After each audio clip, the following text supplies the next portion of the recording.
Monkeypox kills for the first time outside of Africa in Brazil and Spain.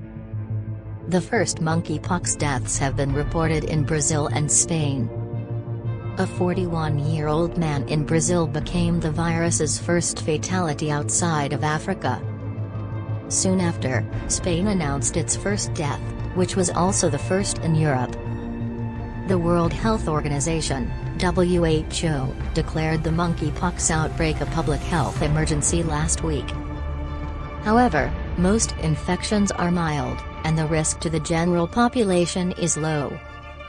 According to the health ministry in Brazil, the victim had lymphoma and a weakened immune system, and comorbidities aggravated his condition. Brazil has reported 1,066 confirmed cases of the virus and 513 suspected cases.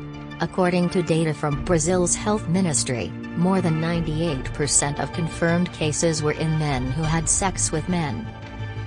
Shortly after, Spain's health ministry confirmed the virus's first death in Europe.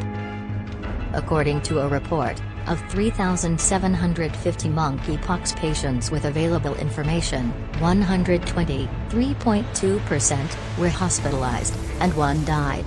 It did not provide any additional information about the victim.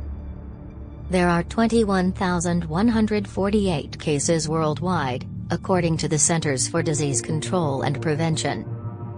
The monkeypox virus belongs to the same family of viruses as smallpox, but it is considerably less dangerous and there is little possibility of contracting it, according to specialists. It typically occurs in isolated regions of Central and West African nations, close to tropical rainforests.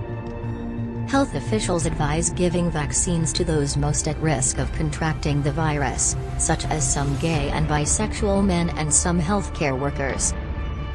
The WHO's Director General, Dr. Tedros Adhanom Ghebreyesus, stated last week that designating the epidemic a global health emergency would hasten the creation of vaccines and the adoption of strategies to stop the virus's spread.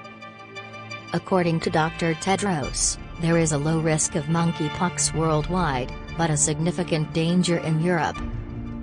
Nevertheless, he continued, this outbreak may be controlled with the appropriate approaches in the right populations. The WHO is making recommendations in the hopes that they will encourage nations to take steps to halt the virus's spread and safeguard those who are most vulnerable.